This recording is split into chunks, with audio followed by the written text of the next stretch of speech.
자, 김봉신의 오차범위 시간입니다. 여론조사에 담긴 민심 그리고 우리가 놓친 민심까지 챙겨보겠습니다. 김봉신 메타보이스 부대표 그리고 맹영균 기자 함께합니다. 두 분 안녕하세요. 네, 안녕하세요. 예, 오늘 이제 첫 여론조사를 하는 시간인데 또 뉴스하고 같이 이렇게 묶어가지고 저희가 소개도 하면서 이런 것들이 여론조사에는 어떻게 반영이 되고 향후 어떻게 될 것인가 이런 분석하는 좀 시간이라서 아마 청취자분들도 조금 흥미롭게 들으실 수 있지 않나 싶습니다. 자, 첫 번째 소식 먼저 전해드리면서 또 분석도 하겠습니다. 윤석열 대통령과 명태균 씨 녹취록이 있는데요. 먼저 들어보겠습니다.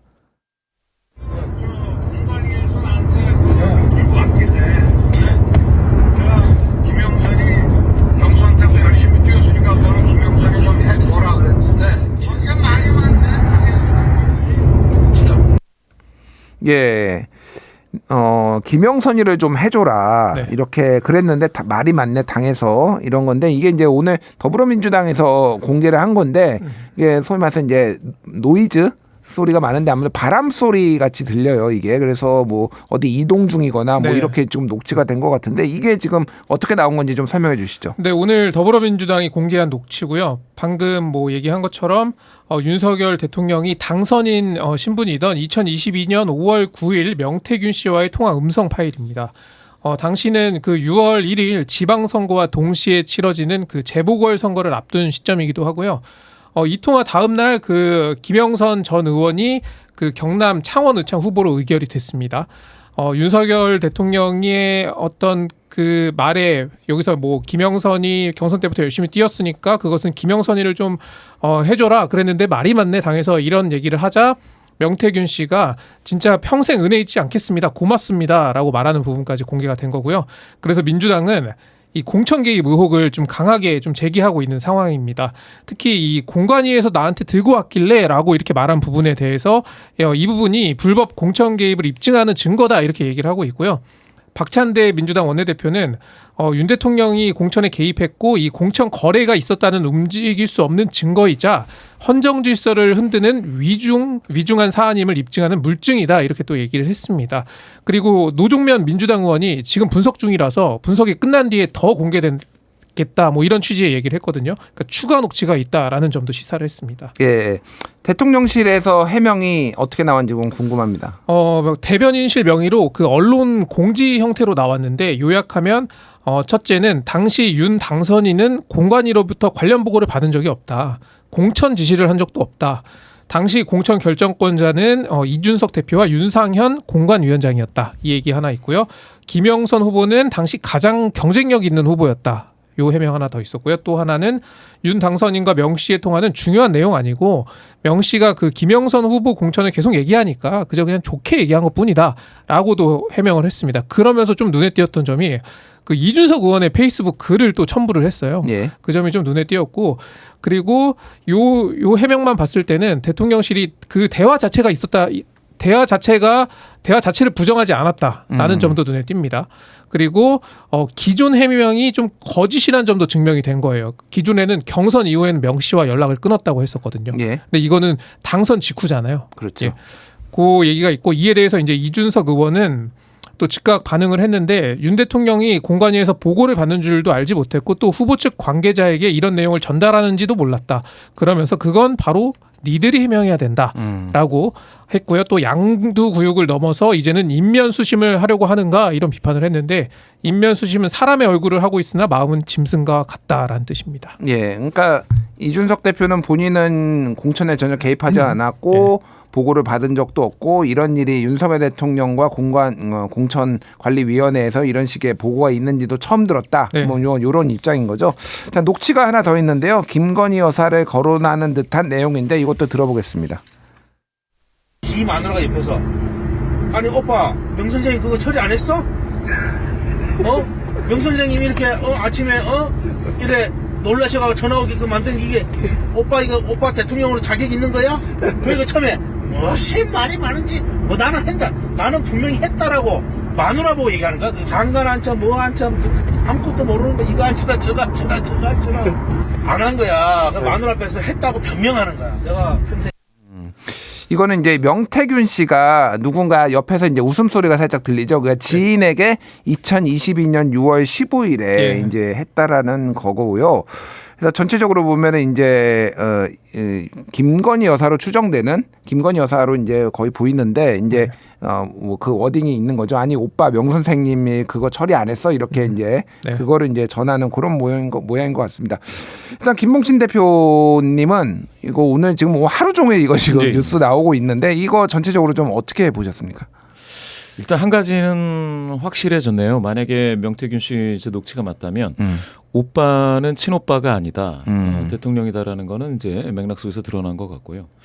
두 번째 제가 생각을 했던 거는 예전에 바이든 날리면 요것과 비슷하게 계속해서 지금 아까 노이즈가 좀 많이 섞여 있었지 않습니까? 네. 들어보라라고 하는 것이 대통령실 입장일 수도 있겠구나라는 생각이 들고요. 그렇지만 국민적인 여론에서는 이게 어떻게 보면은 과거 그 2016년 국정농단 사건 때 나왔던 어떤 태블릿 PC와 같은 그러한 움직이지 못하는 무엇인가가 나타나고 있구나라고 하는 긴장감을 국민 많은 분들께 줄 수가 있겠고요. 그 결과로서는 제가 생각했을 때 이게 이제 여권에서도 그렇지 않습니까? 사실은 김건희 여사의 비호감도가 높아서 예. 김건희 여사가 대외 활동을 중단해야 되고 그래서 이제 특별 감찰관제를 한다던가 이렇게 해서 김건희 여사를 좀 숨기자 이렇게 생각을 했는데 오늘 나온 이야기들을 다 종합을 하면 어쨌든 간에 김건희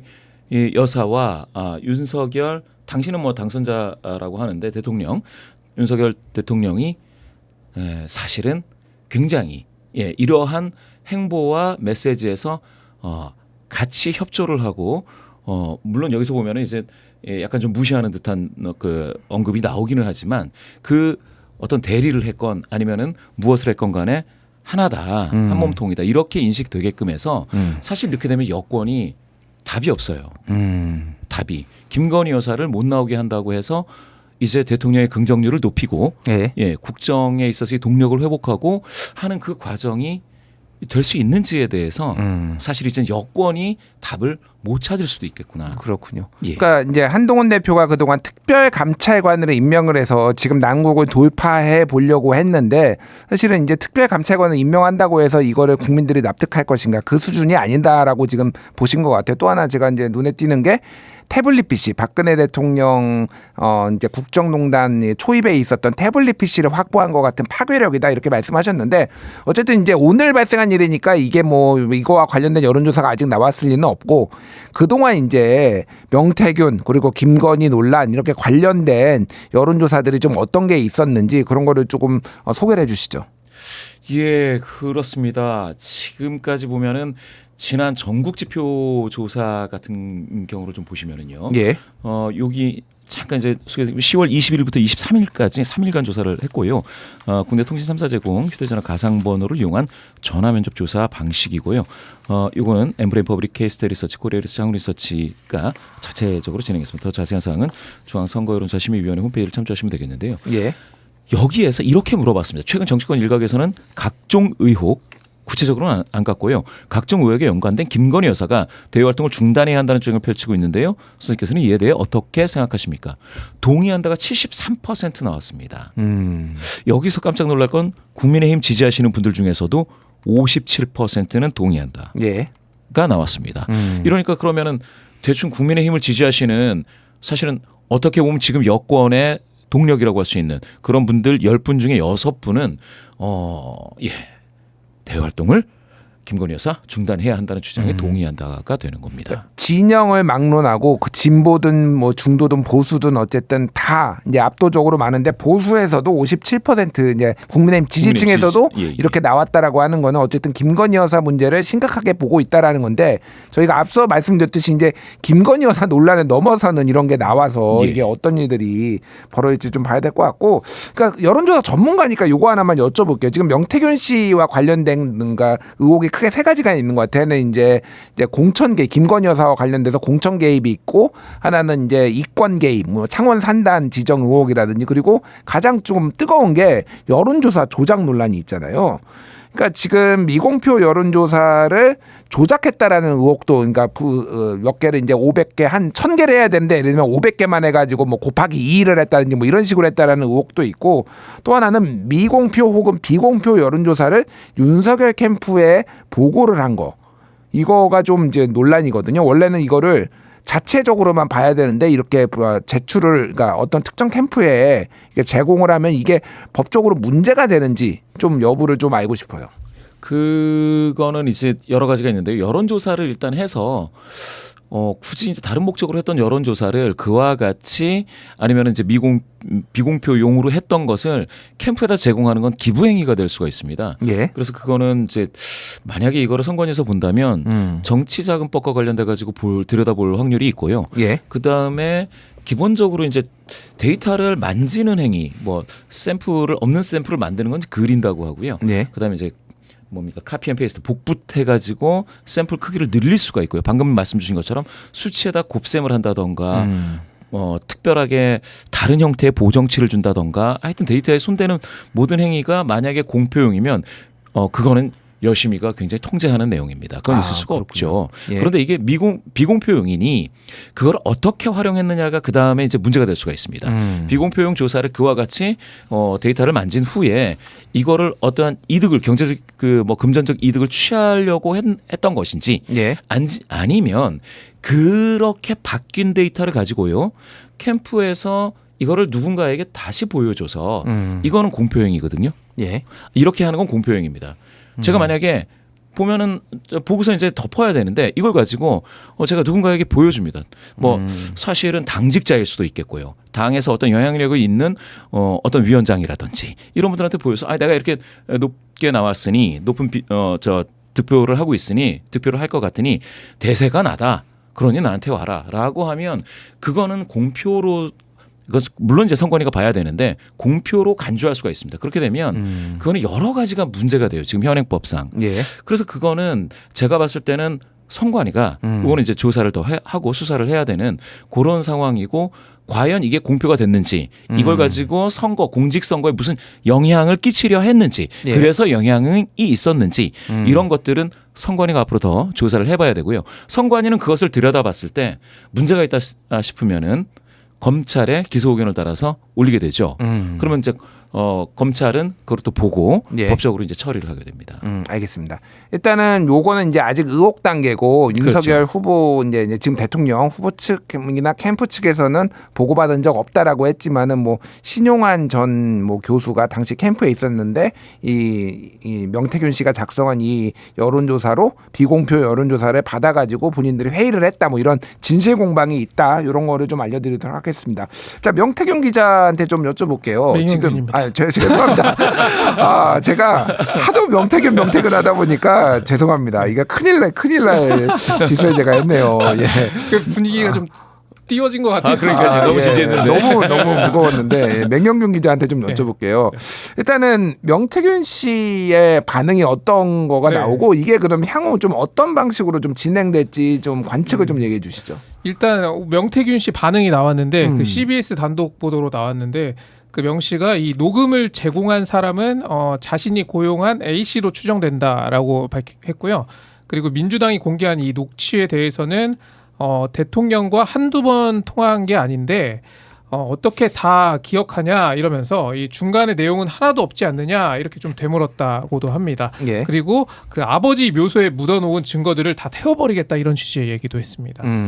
그리고 검찰은 오늘 그 명씨 자택을 추가적으로 압수수색을 했거든요. 예. 그래서 이제 수사 상황을 좀 지켜봐야 하겠고요. 또 내일 국회 운영위가 또 예정돼 있거든요. 이게 피감 기관이 대통령실입니다. 여기서도 어떤 얘기가 나올 것인지 또 지켜봐야 하겠습니다. 그리고 동아일보 오늘자 사설이 좀 눈에 띄는데 요 녹취가 공개되기 전에 이제 쓰여진 글인데요. 예. 이런 대목이 나옵니다. 전과 있는 정치 브로커가 한 달 반 동안 온 나라를 들었다 놨다 하는데 대통령실도 검찰도 대응이 미온적이니 기이할 따름이다. 이렇게 했습니다. 그렇군요. 그 명태균 씨 같은 경우에는 본인 부친 묘소에 네. 자기의 녹취록을 다 뒀는데 뭐 파묘할 수 있겠냐 뭐 이런 취지의 네. 얘기를 하다가 오늘에다 불태우러 가겠다라고 예. 했는데 자택은 압수수색하고 거기는 뭐 모르겠습니다. 이게 소위 말해서 거짓말 뭐 뻥카로 생각을 해서 검찰이 안 간 건지 잘 모르겠습니다. 아직 그 부분에 있어서는 조사가 안 되는 걸로 지금 나오고 있는 상황입니다. 그러니까 김봉신 대표님, 그러면 이제 여론조사 같은 경우에도 지금은 과거에는 김건희 여사 쪽에 좀 초점이 맞춰졌다면 앞으로 이제 여론조사 기관들도 트렌드라는 게 있잖아요. 그럼 대통령과 관련된 여론조사들이 좀 쏟아질 가능성이 있겠네요. 있죠. 예, 말씀드렸다시피 이제 점차적으로 이제 김건희 여사만 숨으면 조금 되지 않을까라는 게 이제 총선 때의 흐름이었다고 한다면 예. 지금은 아니죠. 이제 검찰도 그 이미지가 김건희 여사 이미지가 약간 오버랩되는 듯한 그런 국가기관이 그렇게 느낌을 주다가 이제는 대통령 자신도 이렇게까지 했으면. 이렇게 따지면은 그냥 뭐 읍참마속하듯이 뭐 수사를 받게 하고 좀 이렇게 숨어 있어라 이렇게 한다고 해가지고 지금 해결될 수 있을지에 대해서는 이거는 정치권에서 한번 답을 찾아봐야 될 것 같아요. 알겠습니다. 지금 뭐 전망으로 나오는 예? 거는 지금 뭐 윤석열 대통령이 좀 적당히 그냥 이번 사안도 좀 넘어가려 한다면은 결국에는 식물 대통령이 될 것이다. 뭐 그렇게 되면은 국민들에게 남은 2년 반을 식물 대통령에게 대한민국을 맡기기에는 국민들이 더 뭐 불행해지지 않겠느냐 이런 목소리가 또 분출되기 시작할 때고 그렇게 되면은 더 극단적인 목소리들 뭐 조국 혁신당에서 외치는 뭐 탄핵이라든지 이런 목소리가 더 힘을 받을 수밖에 없는 상황이 될 것으로 보입니다. 그래서 네. 지금 대통령실은 이 김 여사 문제를 포함한 이런 각종 의혹들에 대해서 전면적이고 좀 선제적으로 좀 대처하는 모습을 좀 보여야 하지 않나 뭐 이런 전망들도 나오고 있습니다. 예, 지금 뭐 이제 국민의힘에서는 전체적으로 입장을 밝히거나 이런 분들이 뭐 권성동 의원이나 몇몇 분들을 빼놓고는 지금 거의 없고 한동훈 대표도 이거에 대해서 공식적으로 제가 들어오기 직전에는 확인이 안 됐는데 어쨌든 내일 좀 봐야 될 것 같습니다. 자, 다음 소식 하나만 요거 짚어볼게요. 우크라이나 전쟁 소식과 북한 동향인데요. 지금 북한이 대륙간 탄도미사일 발사를 감행을 했습니다. 그렇습니다. 그래서 이성준 합참 공보실장의 목소리 준비했거든요. 들어보겠습니다. 군은 오늘 07시 10분경 북한이 평양 일대에서 동해상으로 발사한 장거리 탄도미사일 한 발을 포착하였습니다. 북한의 탄도미사일은 고각으로 발사되어 약 1000km 비행 후 동해상에 착륙하였으며 네, 오늘 그 북한이 ICBM을 발사한 거고요. 이 고각으로 쐈기 때문에 정상적인 각도로 쐈다면 미국 서부와 LA 그리고 워싱턴 DC까지 닿을 수 있는 거리다. 이런 분석 나옵니다. 비행 시간도 86분, 고도도 7,000km, 뭐 역대 최고 기록을 세웠다라고 하고요. 대통령실은 이 신원식 안보실장 주재로 국가안전보장회의 상임위원회를 개최했고 윤 대통령은 어떤 기습 도발도 획책할 수 없도록 빈틈없이 대비하라 이런 지시를 했습니다. ICBM은 이 통상 우리가 미국을 겨냥한 거다 이런 분석을 내놓잖아요. 그래서 네. 미국 백악관에서도 공개 입장이 나왔는데 션 세벗 국가안전보장회의 대변인 명의 성명을 통해서 이 북한 주민의 안녕보다 불법적인 대량 살상무기와 탄도미사일 프로그램을 계속 우선시하고 있다는 것을 보여줄 뿐이다 이렇게 규탄을 했고요. 한미 양국이 서해와 중부 내륙 우리나라 그 서해와 중부 내륙 상공에서 공중 연합 훈련을 오늘 했거든요. 그 한미 공군의 주력 전투기들이 이 북한의 미사일 발사대인 텔이라고 하죠. 이동식 미사일 발사대를 예. 타격하는 훈련을 했고 여기에 전투기 110대가 투입이 됐습니다. 예, 뭐 이제 합참에서 전략 자산을 전개하는 거 검토하겠다 이런 네. 보도까지 나왔는데 어쨌든 국내에서는 ICBM이 이제 북한이 쐈고 지금 또 이제 우크라이나 여기서 북한군이 지금 배치가 됐다는 얘기가 있는데 네. 우리나라 그러니까 대한민국 정부는 지금 무기 지원 검토하고 있다라는 얘기가 나와요. 예, 그렇습니다. 그리고 이번에 그 ICBM 북한이 쏜 ICBM이 역대 최대 비행 시간과 거리를 기록했다고 말씀드렸잖아요. 그래서 이 여기에 대해서 러시아의 어떤 기술적 지원이 벌써 있었던 거 아니냐 이런 의혹이 좀 제기되고 있고요. 예. 김용현 지금 국방부 장관이 워싱턴 DC에 가 있거든요. 여기서 이 대기권 재진입 기술은 거의 완성에 가깝다고 본다 이런 얘기를 또 했습니다. 우크라이나 상황은 지금 북한군이 우크라이나 내부로 뭐 침투했다라는 보도가 좀 외신 중심으로 나오고 있고요.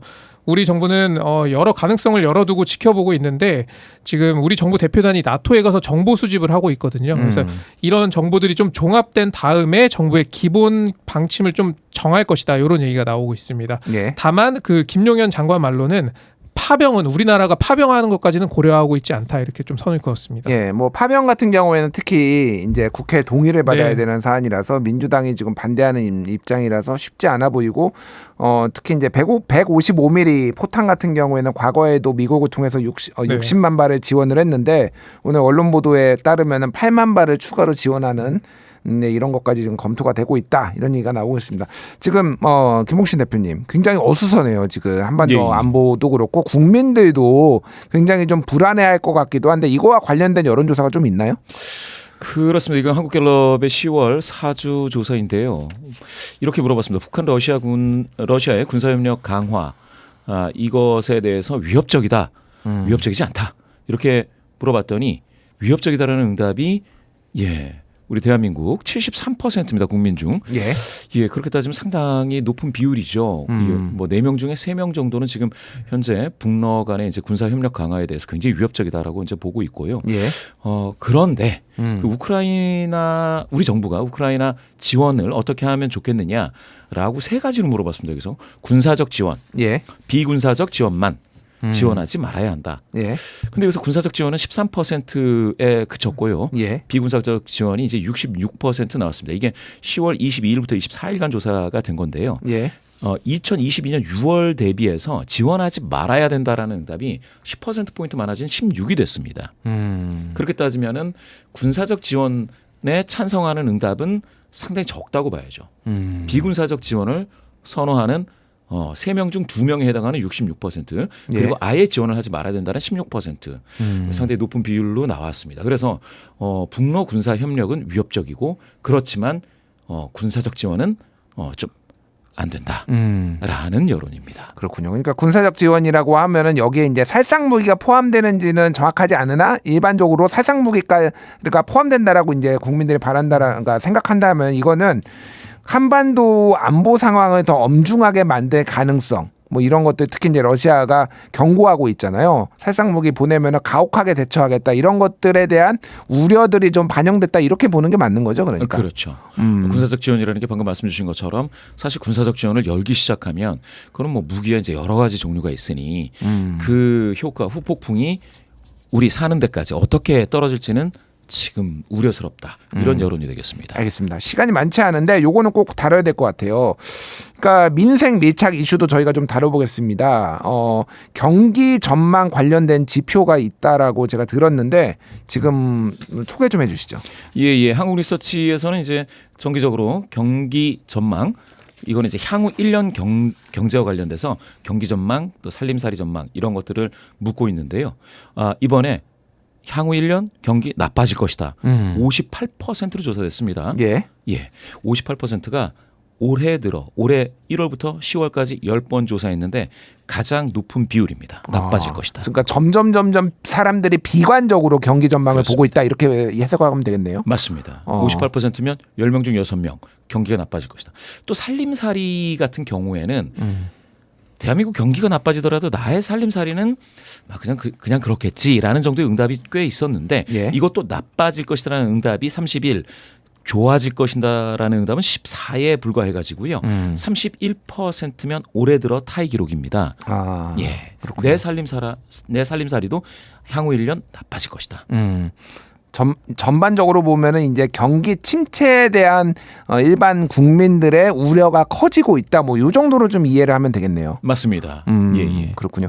알겠습니다. 이게 자세한 내용은 저희가 또 뒤에 이어지는 이제 박시동 평론가 모시고 경제 현안 얘기 나누겠습니다. 지금까지 김봉신의 오차범위, 김봉신 메타보이스 부대표, 맹영균 기자 두 분과 이야기 나눠봤습니다. 두 분 감사합니다. 예, 고맙습니다. 감사합니다.